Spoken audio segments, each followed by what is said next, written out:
What's going on, YouTube? We are back with algorithm number 16, I believe. Hope all of you are staying productive on these uncertain times. So let's go ahead and solve for arrayPreviousLess. Given an array of integers for each position, search among the previous positions for the last from the left position that contains a smaller value. Store this value of position I in the answer. If no such value can be found, we're going to store a -1 instead. So what this is basically saying for our sample array is we're going to compare every iteration.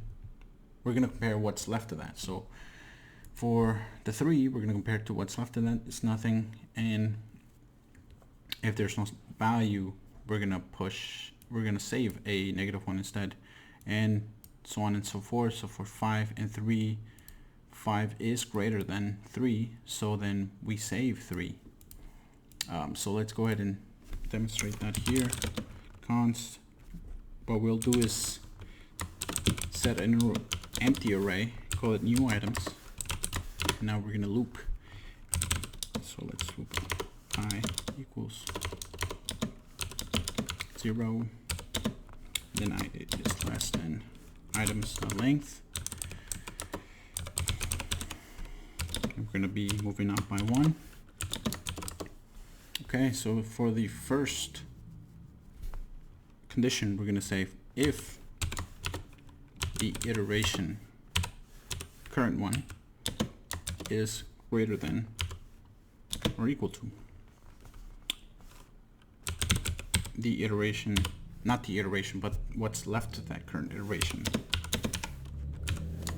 then we'll push. So we'll say new items, push what is left of that current iteration. So we'll say items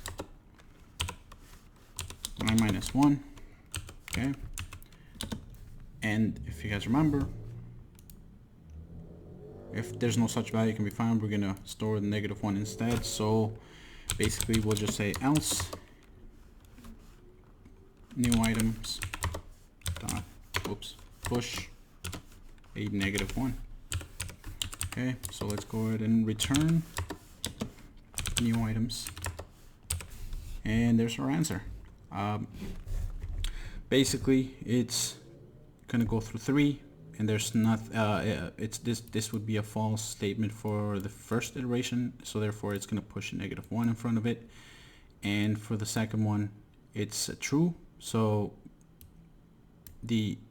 for this iteration this gets pushed in there, and then we check 2 and 5. That would be this condition would not be true, so therefore it moves on to this and it pushes the -1. And now we check 2 and 4, and that's obviously true, so it pushes the 2. And then we move on to number 5, 2 to 5, which is the last index, and it checks if it's greater than what's left of it, which is also true, and it pushes the 4, which is the index left of it, and we get our answer. So now we could try different things. So it's always going to be -1 for one index. We could try 1, 2, and there it is. So that's how you solve arrayPreviousLess. Thank you for watching. See you back in the next video. Bye bye.